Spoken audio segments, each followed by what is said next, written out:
ऐसा ज्याचा अनुभव विश्वदेव सत्यत्वे, देवतया जवळी असे पापनासी दर्शनी. कामक्रोधान ही चाली भूती झाली समता, देवतया जवळी असे पापनासी दर्शनी. तुका म्हणे भेदाभेद, तुका म्हणे भेदाभेद गेला वाद खंडोनी. देवतया जवळी असे पापनासे दर्शनी. नमामि सद्गुरुं शान्तं सच्चिदानंद विग्रहं पूर्ण ब्रह्म पुरानंदं विश्वमानंद वल्लभं समचरण सरोजं सान्द्रणिदामदां जगन्नीतपाणि मण्डलं मण्डलानां तरुण तुलसीमाला कंदरं कंजनेत्रं सदय धवलहासं विठ्ठलं चिन्तयामि. पांडुरंगा करो प्रथम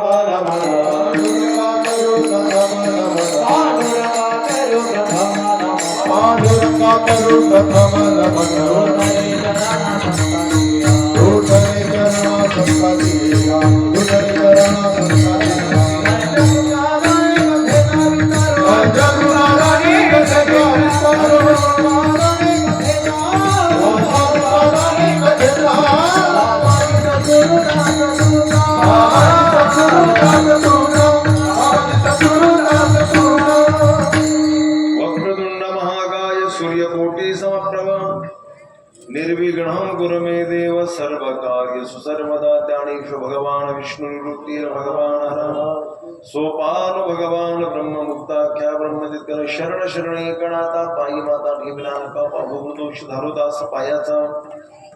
नमो सद्गुरु तुकया ज्ञान दीपा, नमो सद्गुरु सच्चिदानंद रूपा, नमो सद्गुरु भक्त कल्याण मूर्ती, नमो सद्गुरु भास्करा. मनोजवं मारुत तुल्य वेगं जितेन्द्रियं बुद्धिमतां वरिष्ठं वातात्मजं मारुत मुख्यं श्रीरामदूतं शरणं प्रपद्ये. मस्तकहे मायावती या वारकरी संतांच्या विठ्ठला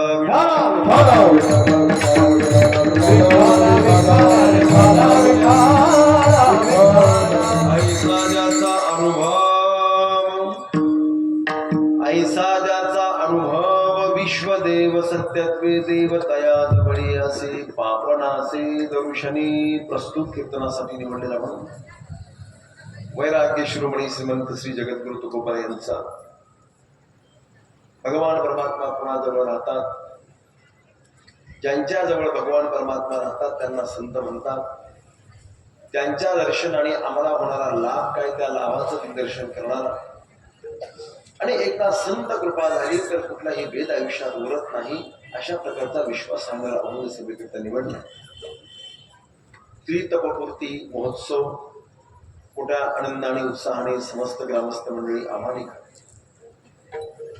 आयोजित करतायत. आणि आपण सर्व भाविक तन मन धनाचा सहयोग देऊन या कार्यक्रमाचं यशस्वी अशा प्रकारचं आयोजन करतायत. आपल्याला सर्वांना कोटी कोटी धन्यवाद आहे. आदरणीय पूजनीय वारकरी संप्रदायाचे भूषण असणारे राम महाराज यांनी कार्यक्रमाचं निमंत्रण माझ्यापर्यंत पोहोचवलं.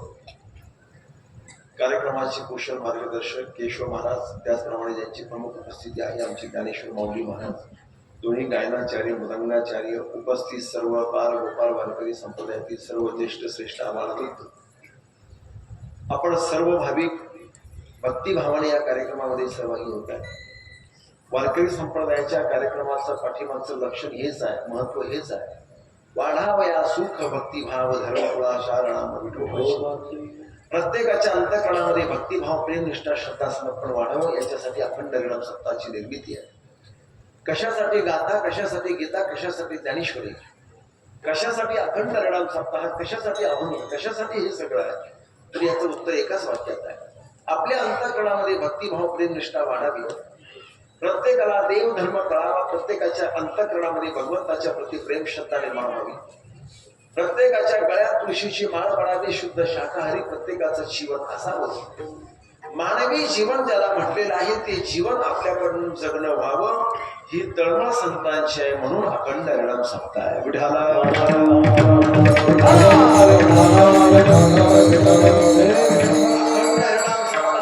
इव्हेंट शो नाही ज्याच्यामध्ये लाखो रुपये खर्च करून काहीतरी वेगळं सिद्ध करायचं नाही. या अखंड ऋणम सप्ताहातून एकच गोष्ट सिद्ध झाली पाहिजे. प्रत्येकाच्या गळ्यामध्ये तुळशीची माळ पडली पाहिजे. प्रत्येकाला भगवंताच्या प्रती प्रेम जडलं पाहिजे. तुळशी माळ गळा गोपी चंदन टिळा हृदयी कळवळा वैष्णवास. वारकरी संप्रदायाची संत परंपरा मला सांगून गेलेली आहे. वारकरी संप्रदायाची आचारसंहिता काय? गळ्यामध्ये तुळशीची माळ आहे का? कपाळावर गंधाचा टिळा आहे का? आणि अंतःकरणामध्ये वैष्णवाचा कळवळा आहे का? हे सगळं असेल तर वारकरी संप्रदायाचा पायी काय? विठाला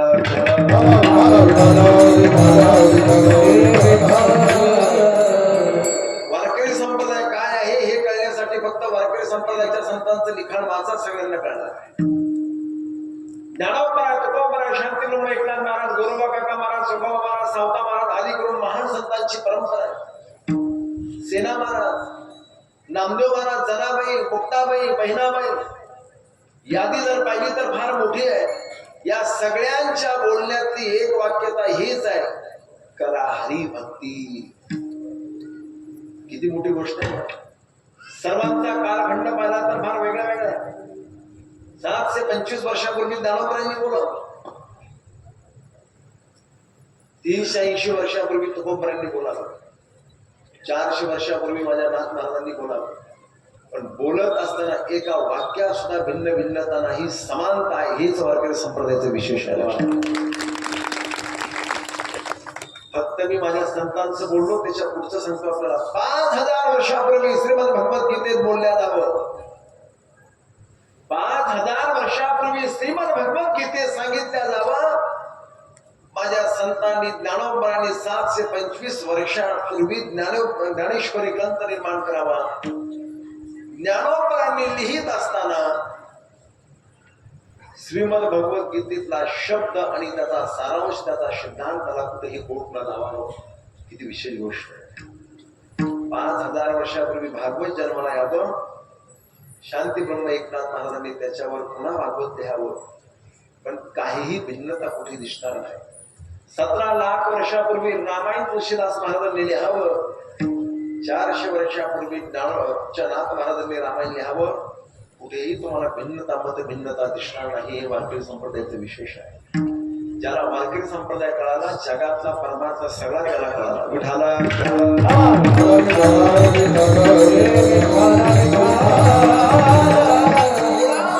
ज्ञानोबांचा विचार, तुकोबांचा विचार, नागबाबांचा विचार, नामदेव महाराजांचा विचार, या सगळ्या विचारांचा समन्वय म्हणजे वारकरी संप्रदाय. यासाठी छोटासा प्रसंग सांगतो, कळेल आपल्याला.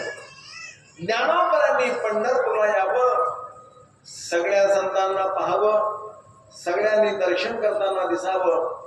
चोखोबा महाराजांनी कळसाचं दर्शन करून जावं. ज्ञानोबांनी त्यांचा हात धरावा आणि ज्ञानोबांनी चोखोबा महाराजांना म्हणावं, तुम्ही बाहेरून दर्शन करून निघाला. चोखोबा महाराजांनी सांगितलं, माझी वारी बाहेरून दर्शन करूनच होते. ज्ञानोबांनी हात धरावा, पांडुरंगाच्या रावळामध्ये चोखोबा महाराजांना न्यावं आणि चोखोबा महाराजांना मध्ये घेऊन पांडुरंगाचं दर्शन करावं. मेळविली माती वैष्णवाची, मेळविली माती वैष्णवाची, मेळविली माती वैष्णवाची, मेळविली माती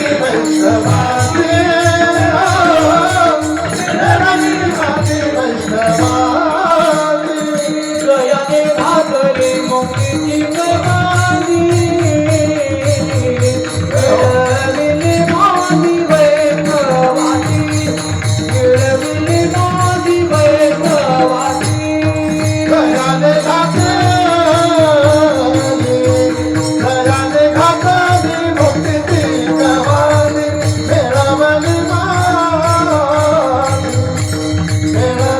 माती वैष्णवाची, मेळविली माती वैष्णवाची, गयाने भाकरी मुक्तीची कमानी, मेळविली मेळविली मांदी वैष्णवाची. हे माझे ज्ञानोबा आहेत, त्यांनी पायाभरणी करावी. ज्ञान देवी रचिला पाया उभारली देवालया. सगळ्या संतांनी याला खांब द्यावा, तुकोबांनी कलश चढावा. असा हा माझा संप्रदाय आहे. आणि या संप्रदायाचे आपण पायिक आहोत, स्वतःला भाग्यवान होणार. वारकरी संप्रदायाचे आम्ही पायिक नसतो तर आम्हाला आयुष्यात संत कळता कळता आयुष्य संपलं असतं, पण संत कळाले नसते. कोणाच्या पायावर डोकं ठेवावं लागलं नसतं. कोणाच्या पायावर डोकं ठेवावं लागलं असतं, डोकं फुटलं असतं, डोकं का फुटलं म्हणून तुम्ही कोणाकडे तरी गेले असते, त्यांना हेच कळालं नसतं तुमचं डोकं पण फुटलं है ना. पण वारकरी संप्रदायाचे आपण पायी झाला, आम्हाला गरज नाही याच्या त्याच्या पत्रावळ्या उचलण्याची. आमच्याकडे फार मोठी यादी आहे माझ्या संत महापुरुषांची, फार मोठी ग्रंथ संपदा आहे. माझा वारकरी संप्रदाय फार श्रीमंत सचिन. या वारकरी संप्रदायाच्या परंपरेला समजायचं असेल तर आळंदी पंढरी पेठेंच्या वारीत सरामत कळेल आपल्याला काय आहे. त्यासाठी करावं लागेल, त्यासाठी काहीतरी पाऊल चालावं लागेल. या संप्रदायाच्या काही मर्यादा सांभाळायला. हे म्हणजे फक्त बोलाची भात आणि बोलाची कडी असं नाहीये बघा.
भक्तीचं हे एकमेव साधन आहे, हेच आम्ही करा.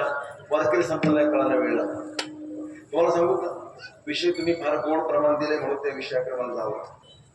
आज जी चर्चा चालू आहे ना वारकरी संप्रदाय नेमकं काय आहे, या सगळ्या लोकांनी फक्त भक्तीचा मार्ग धरा. तुम्हाला वारकरी संप्रदाय काय आहे हे समजायला वेळ लागला नाही, सांगायलाही कळलं. वारकरी संप्रदायाचं मुख्य धोरण आहे भक्तीचा मार्ग धरणे. काय भक्तीचा मार्ग. ज्याला भक्तीचा मार्ग सापडला त्याच्या डोक्यात हे प्रश्न उभे राहत नाही. ते रिकाम टेकण्या लोकांची नाव आहे. ज्याला भक्तीचा मार्ग कळाला त्याला परमार्थ सगळा कळला. ज्याला भक्तीचा मार्ग कळाला त्याला वारकरी संप्रदाय कळाला. वारकरी संप्रदाय काय आहे? वारकरी संप्रदाय हा भक्ती संप्रदाय आहे.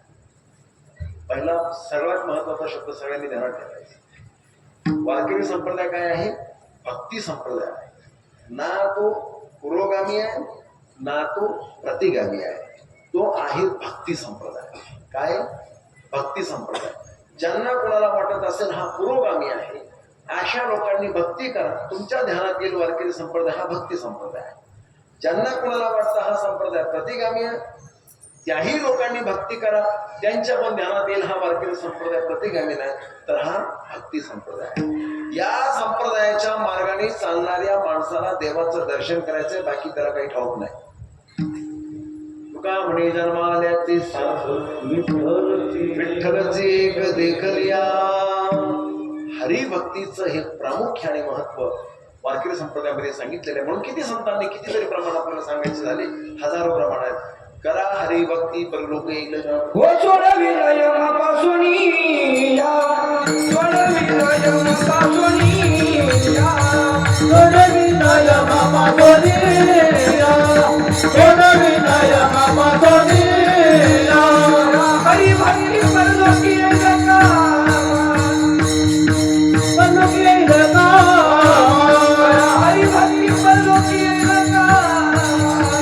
हरिभक्ती परलोक येईल का, परलोक येईल का, हरिभक्ती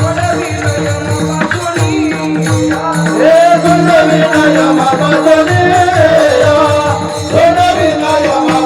येईल का, हरिभक्ती परलोक येईल का. आव्हान केलं माझ्या संतांनी, हरिभक्ती करा. हरिभक्ती केली तर परलोकातही काम येईल, याही लोकात काम येईल. हरिभक्तीला अनन्य साधारण महत्व दिलं आहे. करा रे बापण साधन हरीचे, महाराजांनी जे प्रमाण दिलं त्याच अनुषंगाने मी पुढे बोलतोय. हरिभक्तीला अनन्य साधारण महत्व आहे. हरिभक्ती न करता जर बाकीच्या सगळ्या गोष्टी आपण संप्रदायात केल्या, जनी करणेचे करू नका. कशाला करतात? हरिभक्ती प्रमुख आहे. आणि ज्याला हरिभक्तीच्या मार्गावर चालायचं आहे त्याला कळणारा हा संप्रदाय भक्ती संप्रदाय. विठाला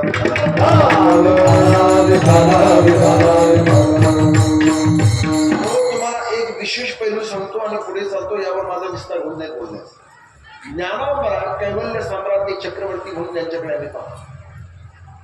समाधीचे राजे आहे, अलंकापूर निवासी, 1400 वर्ष तपश्चर्या करणारे योगी चांगदेव महाराज त्यांच्या पुढे नतमस्तक होता. साधी गोष्ट नाही आहे. असे ज्ञानोबा ज्या वेळेला लोकांना उपदेश करतात त्यावेळेला सांगतात, बाबांनो आसोनी संसारी जीवे, आसोनी संसारी जीवे विरू. कोण बोलतोय कोणाला? ज्ञानोबा बोलतात आम्हाला. ज्ञानोबा सांगतात बाबांनो संसारामध्ये असा संसारी राहा, पण जिभेने मात्र देवाचं नामस्मरण.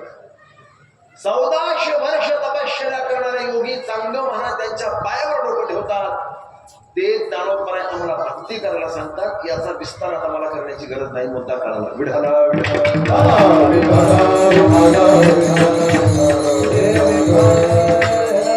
म्हणून मला कधी कधी आश्चर्य वाटतं लोकांच्या बुद्धीची कीव येते. कीव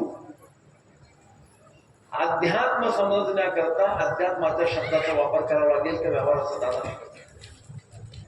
अध्यात्माचा. आता ही साऊंड सिस्टीम आणि दादा यांच्या साऊंड सिस्टमला समजायचं असेल तर त्यांचीच कोड आपल्याला वापरावं लागेल का? आपलं जाणार आहे. आपण म्हणतो खरा मोठा झाड आवाज नाही, त्याला काहीतरी नाव असेल तुमच्याकडे, बेस, ट्रबल, फाबल काहीतरी म्हणाल असेल. याचा कोण आहे ना तो? आता महाराज तुम्हाला पखवाजाचं काही समजून सांगायचं तर तुम्हाला सारे गम म्हणून नाही चालणार. धागी लता वगैरे तेच सिरियल घ्यावं लागेल. त्याचा कोण आहे? ज्यांना गायन करायचं त्यांनी हे पखवाजाचे कोण म्हणून नाही चालणार ना, त्यांना ते गायनच करावं लागणार. आता इथे बसलेले काही आमच्या विद्यार्थिनी भगिनी असतील, मी तुम्हाला विचारतो मुलींना, मला सांगा गणिताचं काही तंत्र समजून घ्यायचं असेल तर गणिताचेच आपल्याला ते स्टेप घ्यावे लागतील का इंग्रजीचे स्टेप टाकून गणित कळेल? गणिताचे स्टेप गणितातच वापरावे लागेल. विज्ञानाचे कोड आहेत विज्ञानामध्येच वापरावे लागतील. इंग्रजीचे शब्द इंग्रजीतच चालणार नाही. हे जसं तुम्हाला कळलं तसं आता मला एक तुम्हाला सांगायचं आहे. म्हणून अध्यात्म कळायचं असेल तर अध्यात्माचे शब्द कोड वापरावं लागेल का तुमच्या राजकारणाचे शब्द कोड इकडे वापरू का?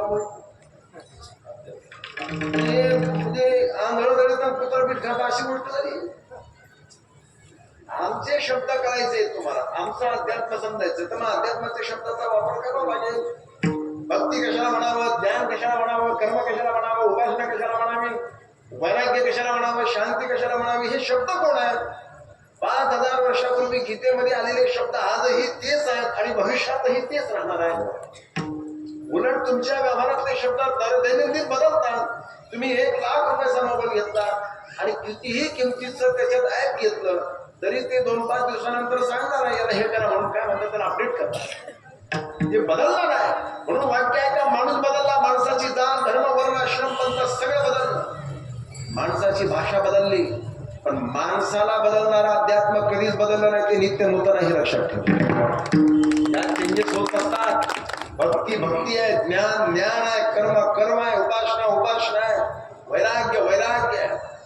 हे लोकांपासून ब्रह्म लोकांपर्यंत अनुकूल मानलेल्या भोगाच्या त्यागाच्या इच्छेला वैराग्य म्हणतात. हे लिहिलेलं आहे आणि हे असंच असणार आहे. कधीही जरी तुम्ही उलगडून पाहिलं तरी ते असंच निघणार आहे. बरोबर आहे? समर्पण. ज्ञानोबांची उमे तणू म्हणून जीवे चरणासी लागावे, अगरवता करावे, दास्य सकळ, हे असंच असणार आहे. याच्यात बदल होणार नाही.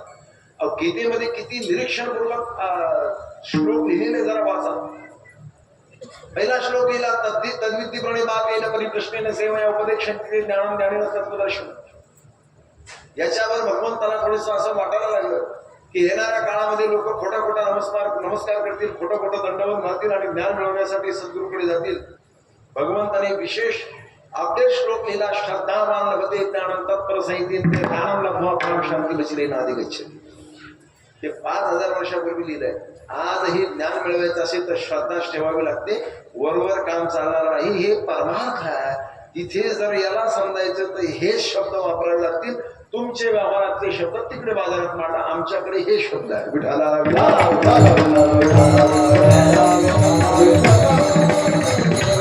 ही गंमत म्हणजे हसण्यासारखी सोडून द्या, मला हे सांगायचं. संत महापुरुषांना कळायचं असेल तर त्याच्यासाठी अनुभव लागणार आहे.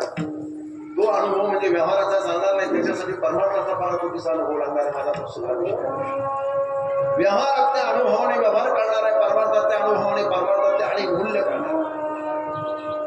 व्यवहारातल्या अनुभवाने व्यवहारातले मूल्य करणार, परमार्थातल्या अनुभवाने परमार्थातले मूल्य करणार. परमार्थाच्या अनुभवामध्ये संत करणार, परमार्थाच्या अनुभवातून ग्रंथ करणार, परमार्थाच्या अनुभवातून भक्ती ज्ञान कर्म उपासना करणार.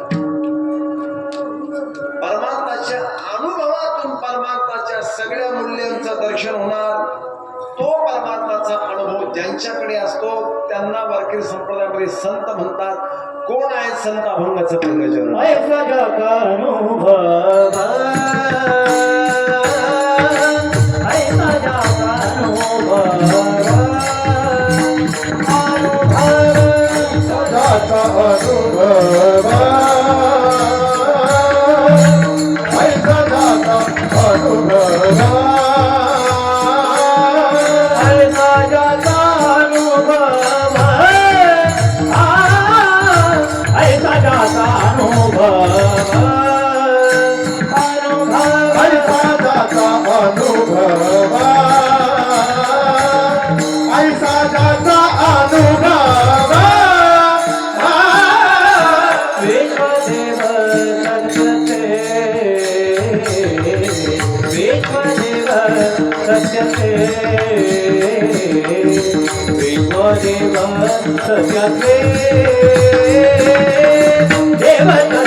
विश्वदेव सत्यत्वे ऐसा ज्याचा अनुभव.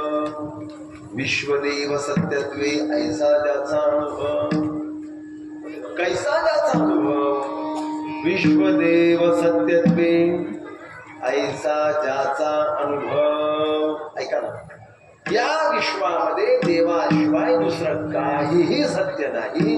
हा परमार्थाचा उच्च अनुभव आहे. विठाला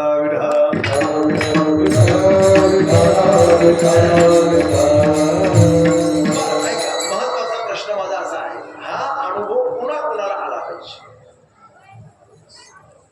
हा अनुभव पुन्हा कुणाला आला पाहिजे? देवाशिवाय दुसरं काहीही सत्य नाही हे पुन्हा कुणाला कळलं पाहिजे. पुन्हा कुणाच्या अनुभवात या गोष्टी आल्या पाहिजे. जो हरिभक्तीच्या मार्गावर आहे त्याला 100% असा अनुभव आला पाहिजे. जो हरिभक्तीच्या मार्गावर नाही कदाचित त्याला अनुभव नाही आला. आपण समजू शकतो. बरं चला, महत्वाचा व्यावहारिक प्रश्न विचारतो म्हणजे हे कळलं. एखादा मनुष्य व्यापार करतो, त्या व्यापाराचा अनुभव कुणाला आला पाहिजे? व्यापार. एखादा मनुष्य शेती करतो, शेतीचा अनुभव कुणाला आला पाहिजे? अनेक वर्षापासून शेती करतो, अनेक वर्षापासून शेती करतो. 10-5 पोरांना घेऊन बसला, त्यांना सांगितलं माझा एवढा अनुभव शेतीचा कोणाला असतो? पोर हसायला नाही, पोर फार हुशार असतात. ती हसायला नाही, तेवढाला काय असतात, माझ्यासारखा अनुभव कोणाला शेतीचा नाही. एक पोरगा म्हणला, काका काय अनुभव तुमचा शेतीचा? तो म्हणला, अरे मी एकरी 2 क्विंटल हे काढतो, काय कापूस काढतो. एकरी किती? 2 क्विंटल कापूस. दुसरं पोरग म्हणलं माझ्या घरात 15 क्विंटल कापूस येतो. माझ्या वडिलाचा अनुभव तुमच्यापेक्षा मोठा आहे.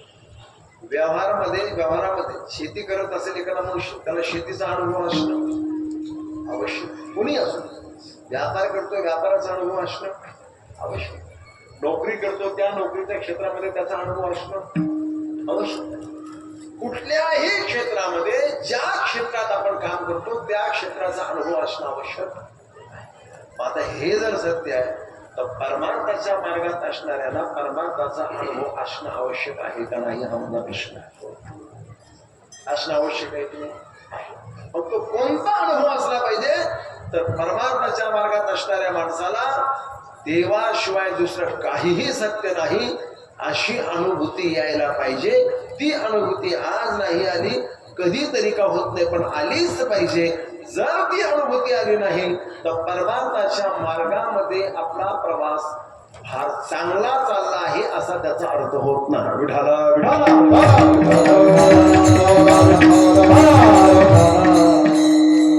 अनेक दिवसापासून जर आम्ही स्वयंपाक करतो तर आम्हाला स्वयंपाकाचा अनुभव आलाच पाहिजे. अजून एक गंमत सांगू का.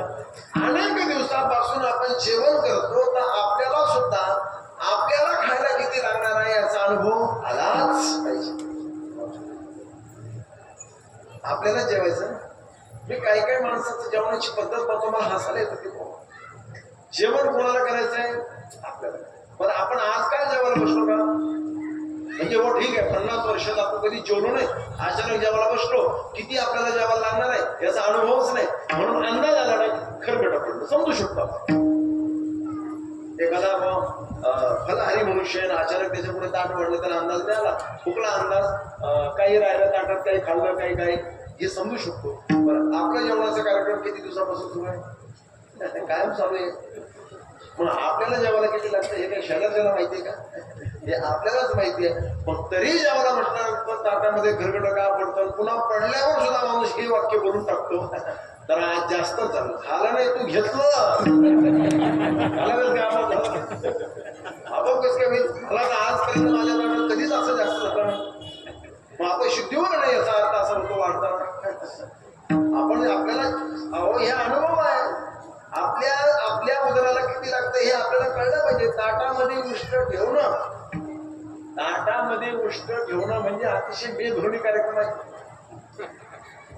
ज्या माणसाला आपल्या ताटात अन्न किती लागणार आहे याचं धोरण नाही. माझं मत सांगतो, तुम्हाला पटो अथवा न पटो, त्याला कशाचंच धोरण नाही असं माझं मत आहे. आता साधी गोष्ट आहे, आपण जर जेवत आलो तर आपल्याला जेवणाचा अनुभव असला पाहिजे ना, साधी गोष्ट आहे. जर आता समजा आम्ही रोज प्रवास करतो, आमचा रोज प्रवास मग आम्हाला प्रवासाचा अनुभव असला पाहिजे की आहे ना. मला आज त्यांचा संपर्क माझा दिवसभर चालू होता. त्यांना मी राईट सांगितलं होतं की आता कुठे विसरले त्यांना मी सांगितलं होतं की मी येणार आहे 7 वाजता आहे ना, 7 वाजता आलो मी. बरोबर मला अनुभव असला पाहिजे प्रवास जर मी करतो. हा ठीक आहे बाबा, आपल्याला लग्न कार्याचा अनुभव आहे तर मग अर्धा घंटा इकडे का अर्धा घंटा तिकडे.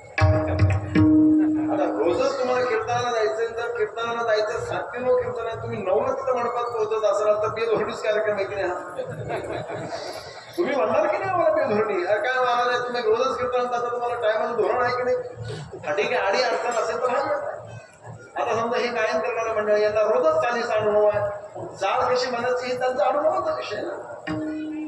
माता मावळ्यांना तुम्हाला स्वयंपाकाचा अनुभव आहे, स्वयंपाकाचं टेन्शन ज्या नवरीला येत असेल समजा त्यांना अनुभव कमी आहे. सरळ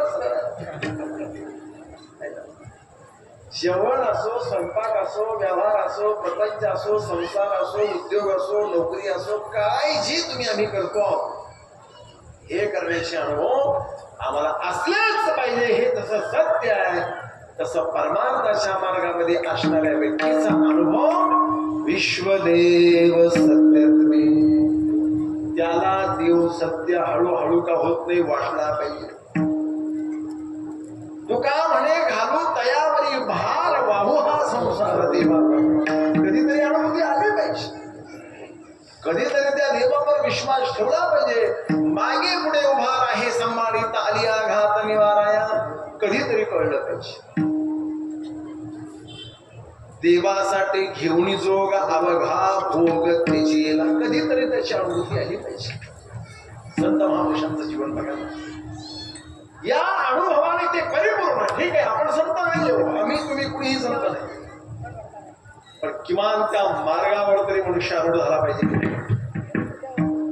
या अनुभवाची पराकोटीची भाषा म्हणजे देवाशिवाय दुसरं काही सत्य नाही. ब्रह्म सत्यम जगद मिथ्या जीव ब्रह्म हे म्हणतात.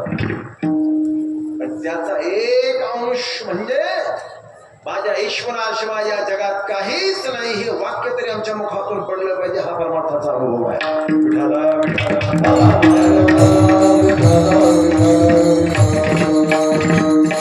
लक्षात आलं? व्यवहार प्रपंचामध्ये अनुभवाला किंमत आहे, तर परमार्थामध्ये सुद्धा किंमत आहे. काही लोकांना असं वाटतं परमार्थाचं काहीच घेणं देणं नाही, असं कसं बोलू. व्यवहार संसार प्रपंच जर अनुभवाशिवाय चालत नाही तर परमार्थ सुद्धा अनुभवाशिवाय होणार नाही. संतांनी लिहावं, बोलावं, वाचावं, सांगावं. अनुभव आणि अंगात या जगात येतो.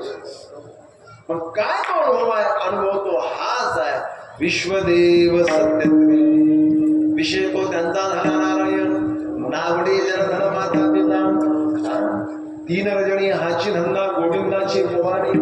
रात्र न कळे दिवस न कळे अंगी खेळे दैवतही. नेनते काही टाणाटोणा नामस्मरणा वाचवणी. याला म्हणायचं संत आहे. अहो आमच्या मुक्ताबाई सांगता संत कोण आहे? संत तोची जाणा जगी दया क्षमा द्याचे. लोभ अंधा नाही म्हणा जगी विरक्त तेची संत तेची संत ज्यांचा हे ज्यांचा हे ज्यांचा हे तेची संत तेची संत ज्यांचा हे ज्यांचा हे ज्यांचा हे तेची संत तेची संत ज्यांचा हे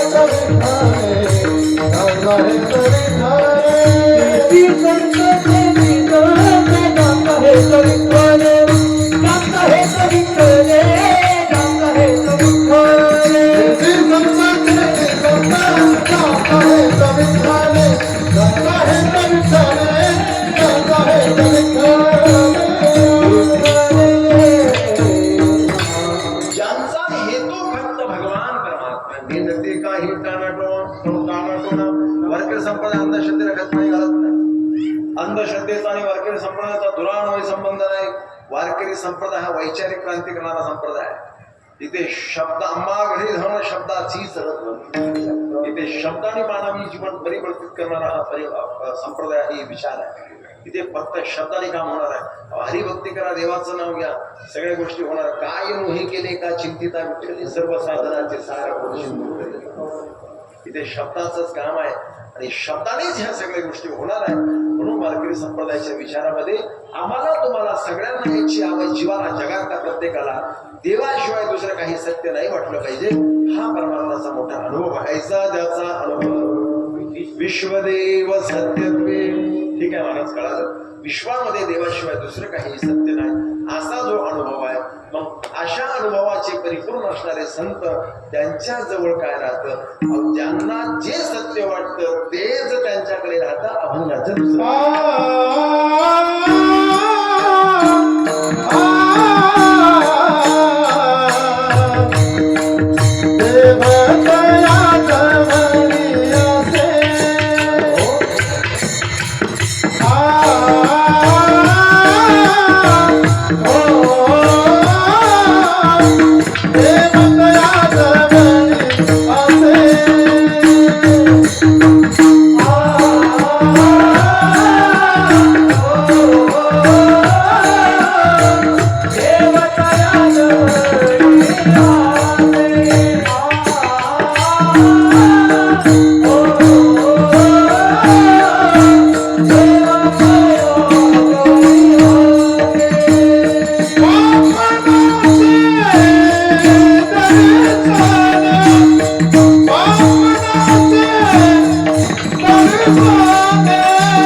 धनिनादी लागली समाधी मुनिजन नर नारी लोकारी पंडित ज्ञानी संत महानुभव एकच सिद्ध साधकारे याची शक्ती आहे. म्हणून अजून एक कोण प्रमाण आहे. समाधीचे सुख सांडाव माणून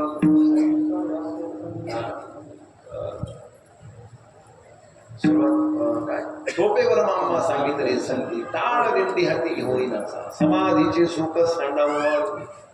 कोणाला जर वाटत असेल हे वारकरी संप्रदाय होते हे जुने लोक काय दिवस धर्म करते, अरे बाबा याला साधारण कॅटेगरीमध्ये घेऊ नका. याच वारकरी संप्रदायाच्या संतांच्या पुढे 1400 वर्ष तपश्चर्या करणारे योगी चांगदेव महाराज नतमस्तक झालेले आहेत. लक्षात एवढा हलक्या त्याला घेतो नका, हे साधी गोष्ट नाहीये. समाधीचे सुख सांडावणी म्हणण्याची शक्ती माझ्या संत महापुरुषात आहे. समाधी म्हणजे तुम्हाला चोख वाटली की काय? आज या जगामध्ये सर्वोच्च स्थान त्या समाधीला आहे. त्या समाधीचा आनंद माझा वारकरी आळंदी पैठण पंढरीच्या पायवारीमध्ये घेत असतो. अलौकिक अशा प्रकारचा तो सोहळा. त्याला समाधी म्हणजे काय? स्वतःची स्वतःला आठवण नसणे याला म्हणायचं समाधी. स्वतःची स्वतःला आठवण नसणे याला काय म्हणायचं? समाधी. मी तुम्हाला साधा प्रश्न विचारतो, मेडिटेशन काय झालं आपल्याकडे ना, जिथं काय म्हणतो त्याला काय म्हणते म्हणायचं म्हणजे जिथं ते तयार होतं उत्पन्न होतं त्याचं महत्व त्याला राहत. जिथं पिकतं तिथं माझ्या आपल्याकडे या गोष्टीला व्हॅल्यू नाही. तुम्हाला एक गोष्ट माहिती का? तुम्ही भजंग वाजवतात महाराज, याच्यावर जगात रिसर्च सुरू आहे की हे मेडिटेशनसाठी वापरले जाणारे वाद्य आहे. मेडिटेशन ध्यानात्मक क्रियेसाठी, अपवाद हे वाद्य ध्यानात्मक क्रियेसाठी वापरले जाते. आपल्याकडे त्याचं गांभीर्य कोणाला राहिलेलं नाही. संगीत हे मेडिटेशनसाठी वापरले जातं. आलं लक्षात? एकाग्रता निर्माण करण्यासाठी आज जग आतुर आहे. म्हणून माझा देश जगाचा गुरु कधी होईल हे मला माहित नाही व्यावहारिक दृष्टीने, पण मागे भूतकाळामध्ये आज वर्तमान काळामध्ये आणि इतिहासामध्ये कायमस्वरूपी भारत देश हा जगद्गुरु राहणार आहे. अध्यात्म मला मी ठासून सांगू शकतो सचिन, बाकीचं मला माहित नाही. आज जगाला शांत करायचं असेल तर आमच्या अध्यात्माच्याच लोकांपुढे जगाला जाऊन बसावं लागतं. ही अध्यात्माची शक्ती आहे. नाव सांगितले असते पण तुमचा कॅमेरा चालू झाला. कोण कोण कुठं कुठं ध्यानाच्या मार्गातून या जगामध्ये शांतीचा मार्ग त्या ठिकाणी पोहोचवतात, आणि तरी सुद्धा 100% यश त्यांना मिळत नाही. पण वारकरी म्हणून कीर्तनाच्या मंडपात बसलेल्या माणसाला 2 तासामध्ये घड्याळ सुद्धा पाहावी वाटत नाही. 2 तासामध्ये त्याला घर आठवत नाही. 2 तासामध्ये त्याला बँक बॅलन्स आठवत नाही. 2 तासात त्याला शरीराला काय आजार आहे त्याचं स्मरण त्याला राहत नाही. याच्यापेक्षा मोठी समाधी कोणती? हे सगळं आमच्या गावागावात चालू आहे.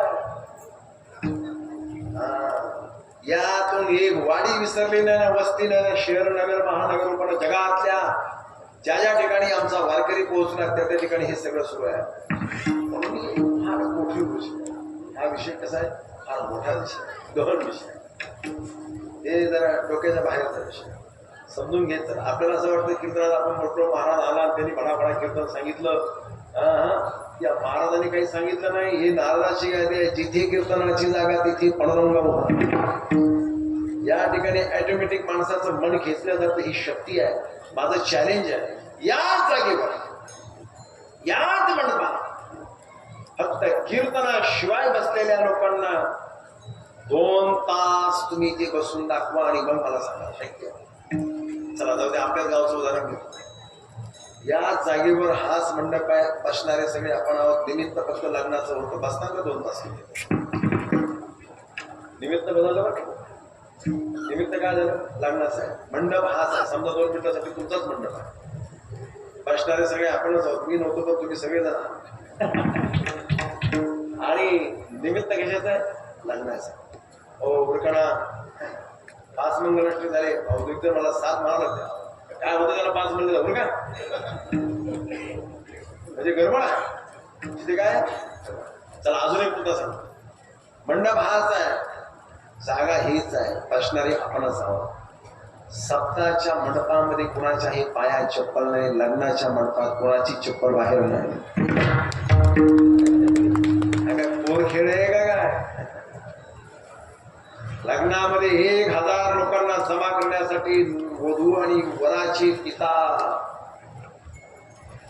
प्रयत्नाची पराकाष्ठा करतात. लोकेशन पाठव, पत्रिका पाठव, अगत्याने या, अमक करा, तमक करा, तरी सुद्धा आधास मंडप भरला. ते ना कोणाला निमंत्रण. गावात अखंड हरिनाम सप्ताह सुरू झालाय, तो आज परवा नाही सुरू झाला, 36 वर्षापासून सुरू झाला आणि आजही चालू आहे, पुढेही चालू राहणार. काय पूर खेळ आहे का काय? पण हे सगळं करत असताना कोणाला विशेष कुठलाही भार आपल्या आपल्या वाट्याला आलेली सेवा प्रत्येकाने पार पडावी. आणि कधी 36 वर्षे झाली कळालं सुद्धा नाही. कमाल आहे. 50 वर्षापासून सप्ते सुरू आहेत, 100 वर्षापासून सुरू आहे. आमच्याकडे योगीराज गंगागिरीजी महाराज यांचा 350 वर्ष झाली सप्ताह सुरू आहे. 1975 वर्ष होऊन गेले.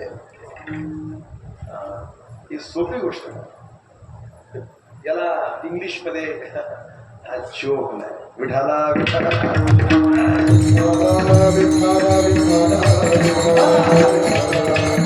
काय झालं, तुझं पाशी करी तू जागा चुकला असे गांभीर्य नाही. कशामुळे गांभीर्य नाही? माणूस जन्माला आला कीर्तन आहे, मेला तरी कीर्तन आहे, पाचीला कीर्तन आहे. त्याच्यामुळे कीर्तन म्हणजे तुम्हाला टाइमपासच वाटतं. समाधीचे सुख सांडा मावळणी, या कीर्तनाची ताकद सांगतो आपल्याला.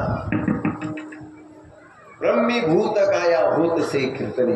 कीर्तन सांग, कीर्तन सांग, होय अंग हरी रूप, होय अंग हरी रूप, होय अंग हरी रूप. कीर्तन सांग, कीर्तन सांग, होय अंग हरी रूप, होय अंग हरी रूप, होय अंग हरी रूप.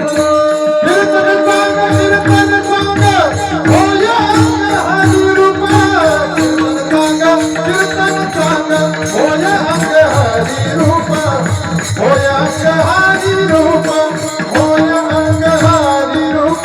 कीर्तन सांग, कीर्तन सांग, होय अंग हरी रूप, कीर्तन सांग, कीर्तन सांग, होय अंग हरी रूप, होय अंग हरी रूप, होय अंग हरी रूप. कीर्तन सांग होय अंग हरिरूप. यात काहीतरी रहस्य दडलेलं आहे. बस एवढंच मला म्हणायचं. पण अजून एक मुद्दा मी तुम्हाला विचारतो. आपण सुजान भाविक आहात, 36 वर्षाची परंपरा. मला सांगा, या मार्गात जर काहीच गांभीर्य नसतं, हे जर टाइमपास असतं, काही मिलियन मध्ये त्याचे फॉलोअर्स आहे, असा विराट कोहली प्रेमानंद स्वामीच्या समोर जाऊन बसला असता का? उगा आपल्या घरी जाता जाता विचारायचा. काही मिलियन मध्ये फॉलोअर्स आहे, प्रॉपर्टी सुद्धा काही मिलियन मध्ये आहे, पण तो आमच्या प्रेमानंद स्वामीचा फॉलोअर्स आहे. अजून काय पाहिजे? हे सगळं उघड्या डोळ्यांनी पाहिजे. तरी सुद्धा लोक म्हणतात. आजच मी वाचलं एक जण मला, ते प्रेमानंद स्वामी त्यांच्यावर त्यांनी एक जणांनी आक्षेप घेतला, तू काय कुठलं एसपी तेसपी काय पण. अरे भाऊ, तुम्ही तुमचे कामं करा. हे देवा धर्माचे काम आहे. हे तुम्हाला कळायला 7 जन्म घ्यावा लागतील पहिल्या माणसावर. 7 जन्म घेतले तरी कळणार नाही. आयुष्यात तुम्हाला कळलं तर तुम्ही तुमचं भाग्य समजा. नाहीतर जन्माला आला, याला पाणी वाहून गेला. तुझ्याकडे पैसे आले की इस्टेट प्रॉपर्टी झाली म्हणजे तू काय जगाचा बादशाह झाला का काय झाला? नेमकं आहे तू कोण असा? ती गोजीराव लागून गेला. अरे हा भक्तीचा मार्ग आहे. भक्तीच्या मार्गाने माणूस जर चालला, राज्य टाकून गेले पुढे, ते काय वेळे म्हणावे? राज्याचा त्याग करणारे अनेक राजे महाराज इतिहासामध्ये आहेत. त्यांनी ते सगळं सोडलं आणि भक्तीचा मार्ग धरला. तो मार्ग धरण्याचं भाग्य तुम्हाला मिळालं आहे. तुमच्या चरणावर वंदन आहे दादा. हा मार्ग तुम्हाला सापडत नाही. याला गीतेच्या शब्दात सांगायचं, मनुष्याला सहस्रेषु कश्चित् प्रेमानंद स्वामीचं जीवन आहे, अलौकिक आहे. पाहताय तुम्ही, असे कितीतरी संत आहेत ज्यांचा अनुभव पराकोटीचा आहे, ज्यांना देवाशिवाय दुसरं काहीही सत्य वाटत नाही. आमचे ज्ञानोबा असेल, तुकोबा असेल, शांतीप्रभू मेहता महाराज, गोरबा काका महाराज, चोकोबा महाराज, नामदेव महाराज, देवळ महाराज, लांब लसक येते. मुक्ताबाई, धनाबाई, बहिणाबाई वगैरे वगैरे, या सगळ्या संतांचं जीवन हेच आहे की त्यांना देवाशिवाय दुसरं काहीही सत्य वाटलं नाही. याचा परिणाम काय झाला? देव त्यांच्या जवळ राहिला. देव तया जवळी असे पापणाचे दर्शनी. साधा प्रश्न विचारतो, देव कुणाजवळ राहतो? देव कुणाजवळ राहतो? त्याचं उत्तर सुद्धा तेवढं साधं आहे. ज्याला देव आवडतो त्याच्याजवळ देव राहतो. कुणाजवळ देव राहतो? ज्याला देव आवडतो त्याच्याजवळ देव राहतो. काही लोक म्हणतात आम्हाला देव कधीच दिसत नाही. ज्याला देवाशिवाय दुसरं काही आठवत नाही त्याला देवाशिवाय दुसरं काही दिसत नाही. विठाला विठाला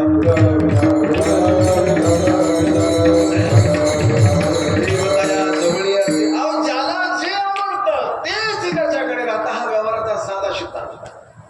मग संतांना आवडतं काय? प्रश्न विचारा संतांना, तुम्हाला काय आवडतं? संत सांगतात आम्हाला देव आवडतो. त्यांचा आवडता देव अखंडित प्रेम भाव. त्यांचा आवडता देव, त्यांचा आवडता विषय देव आहे. निर्वाण गोविंद असे मागे पुढे संतांना आवडणारा देव आहे. ज्यांना देव आवडला त्यांच्याजवळ देव राहिला. ज्यांना जे आवडलं तेच त्यांच्याकडे राहिलं. हा जसा व्यवहार आहे तसा परमार्थामध्ये सुद्धा हाच व्यवहार, हाच विषय मान्य करावा लागेल. त्यांचा आवडता विषय देव आहे आणि म्हणून त्यांच्याजवळ देव राहतो. देव तया जवळी असे. त्याचा लाभ आम्हाला काय होणार आहे? पापणाचे दर्शने. ऐका ना, संतांच्या दर्शनाने आम्ही पापमुक्त होतो. पुण्यवंत भावे घेता सज्जनाची नावे. किंवा पवित्र तो देहवाणी पुण्यवंत जोगदे अच्युत सर्वकाळ. तयाच्या चिंतने निरसेल संकट तरार दुर्घट भवशंतो. संतांच्या नामस्मरणाने तुमच्या जीवनामध्ये क्रांती होऊ शकते. महाराज अहो, ज्याच्या आयुष्याला संतांचा स्पर्श झाला ना त्याचं जीवन बदलतं. लक्षात. मी ज्या वेळेला या परिसरात येतो, ज्या वेळेला या परिसरात येतो त्या वेळेला मला आदरणीय आमचे वैराग्यमूर्ती वारकरी भूषण राम महाराज जिंजुरके यांच्याबद्दल बोलावं वाटतं. मला या परिसराला त्यांचा स्पर्श झाला. तुमच्या अंतःकरणामध्ये भक्तिभावाचा जो एक तर आपण काय म्हणू अंतःकरणाचा जो भाव आहे तो प्रगट होऊ लागला. आपल्या परिसरामध्ये आमचे माऊली महाराजांची वडील असते, त्यांनी या परिसरामध्ये भक्तिभाव वाढवला. आमचे बाबा असते, त्यांनी भक्तिभाव वाढवला. या सगळ्या लोकांनी परमात्माचा भाव लोकांच्या मध्ये जागृत ठेवला. ठेवला की नाही ठेवला? ठेवला ना. मग संत महापुरुष या पृथ्वीतलावर येऊन करतात काय? हेच करतात. वाढावया सुख भक्तिभाव सर्व. वाढावया सुख भक्तिभाव सर्व.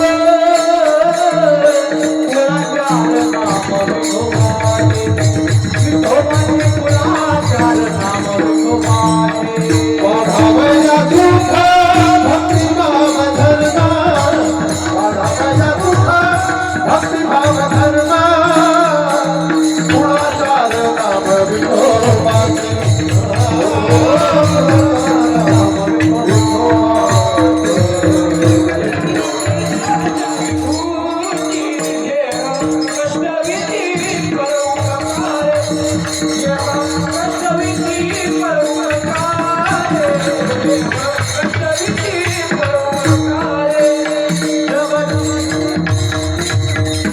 जगाचा कल्याण संतांची वृत्ती देह कष्टविधी परोपकारे. वाढावया सुख भक्तिभाव धर्म कुळाचार नाम विठोबाचे. ब्रह्ममूर्ती संत जगी अवतरले. उद्धाया आले दीन जना. शोधून आले संत हिताहित जगाचे. आमच्या आयुष्याचं हित त्यांना कळालं. त्यांनी आम्हाला आयुष्याच्या हिताचा मार्ग दाखवला. याच्यापेक्षा संत कोण कशाची अपेक्षा करणार आहे? संत म्हणजे आपल्याला इंजेक्शन नाही देणार. संत म्हणजे सुखाची टॅबलेट नाही देणार. संत आम्हाला जीवन जगण्याची कला शिकवणार. हे संतांशिवाय इतरांना ठाऊक नाही, हे लक्षात ठेवा. म्हणून त्यांच्या दर्शनाने आम्ही पापमुक्त होतो. देवतया जवळी असे पापनाचे दर्शने. आता एक लाखाचा मुद्दा लक्षात आणून देतो आपल्याला. संतांच्या दर्शनाने फक्त पाप जात नाही तर पाप आपल्याकडे पुन्हा कधीच येणार नाही याची शाश्वती संत देतात. अभंगाचं तिसरं चरण. काम क्रोधा नाही तारे.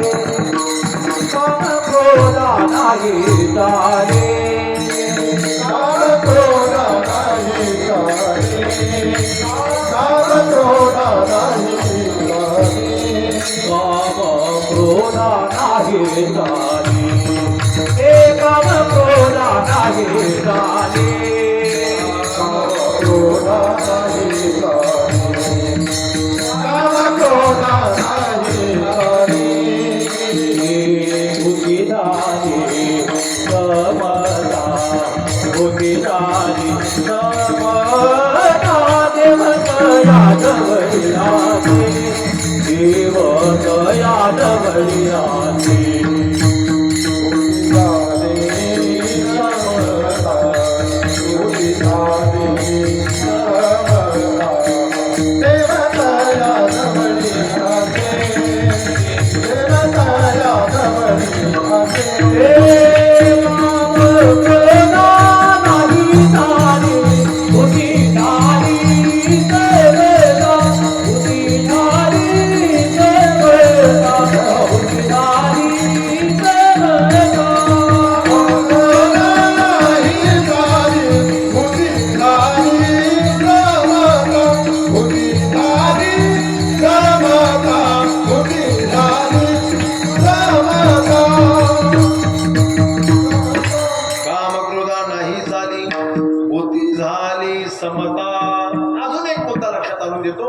आणि आपल्या संकल्पित वेळेच्या समारोपाकडे खरं तर मला असं वाटू लागलं कीर्तन आता संपवलं पाहिजे. त्याचं कारण असं स्वयंपाक बनवलेला आहे, जेवणाचं पाऊस आला तर तुमच्या जेवणाचं फार हाल होतं. कीर्तन काय उद्या तुम्ही ऐकू नाहीतरी आता किती वेळ झाले वातावरण निर्माण होणार. अगदी 2 मिनिटात आपण कीर्तन संपवतो. फक्त या एवढ्या वाक्यावर बोलताना थांबतो काय पण 15 मिनिटं लवकर संपला पण ते बिचारे ज्याने अन्नदान बनवलेलं आहे केलंय स्वयंपाक एवढा मोठा खर्च केला.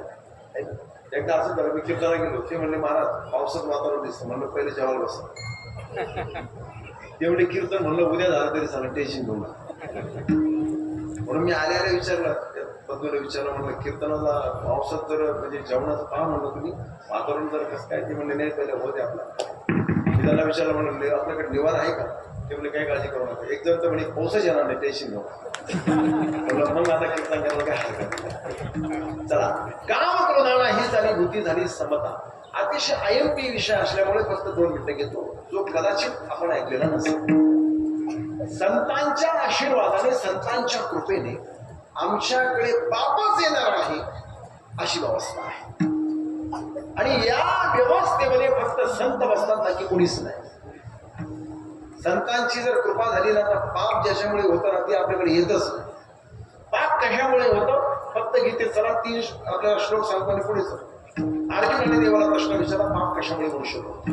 आता जे न प्रयुक्तोयम पापम आणि छन्न पिवार्ष्णे बलादी म्हणून अर्जुनाने देवाला प्रश्न विचारला आता के न प्रयुक्तोयम पापम आचरती पुरुष आता के न काय कारण आहे असं की माणसं पाप करतात. देवाने उत्तर देऊन टाकलं पटकन. देव म्हणाले काम एश क्रोधेश रजो गुण समभावा महाशणो महापापमा विद्येनम हे वैरीनम ते आपले वैरी आहे. कोण कोण काम क्रोध लोभ मत्सरम अहंकार हे वैरी आहे. याच्यामुळे माणसं पाप करतात. म्हणून या सगळ्या विकारांना दूर करायचं असेल तर फक्त संतांची कृपा राहणार आहे त्याशिवाय ते विकार दूर होणार नाही. कामाची कोतवाला याने नाडीले बहुताची हरी हरायची आपण येतो भय राहते असे पण हेच काळ हेच विकार माझ्या संतांचं नाव जर त्यांना कळालं तरी सुद्धा ते पळून जातात. विठाला काम क्रोधाना ही झाली भूती झाली समता. संत कृपा आपल्यावर झाली तर विकार राहणार नाही. विकार मुक्त होण्याकरता संत कृपा आवश्यक आहे. यासाठी मोठं उदाहरण देतो ना रावणाचं. काय कमी होती रावणाकडे कशाचीच कमी नव्हती परमार्थाची कमी नाही. अहो स्वतः भगवान भोलेनाथ अशी तू बोलत होता काय लहान गडी होता का काय रावण. भगवान शंकराशी संवाद होता भल्या माणसाचा. भगवान शंकराशी संवाद साधी गोष्ट आहे. भगवान शंकराशी संवाद जो काय देवाशी संवाद साधी गोष्ट आहे. पण अशाही रावणाकडे विकार नाही गेले ना कारण तो यंगरट होता कोणाचंच ऐकत नव्हता. संताचा तर सोळा पहिल्या घरातल्या लोकांनी समजून सांगितलं त्यांचंही ते ऐकलं यंगरटपणा भोवला. बायकोणी समजून सांगितलं तो मला सांगू नको मला डोकं नको. लहान भावाने समजून सांगितलं बेबिशा तो मला सांगू नको तू लहान आहे मी तुझा मोठा भाऊ आहे. पोरग म्हटलं पप्पा असं करायचं नसतं तो मला बाप आहे मी बाप मला समजून सांगू नको. यंगरटपणा भोवला. भगवान भोलेनाथाशी संवाद आहे तरी सुद्धा काय झालं तुम्हाला सगळ्यांना ठाऊक आहे ना. म्हणून संत कृपा ही जास्त किमतीची आयएमपी आहे. इम्पॉर्टंट आहे अतिशय महत्वपूर्ण आहे वैशिष्ट्यपूर्ण आहे. हृदयामध्ये संतांना स्थान द्या त्याशिवाय आयुष्याचं सोनं होणार नाही. ज्ञानेश्वर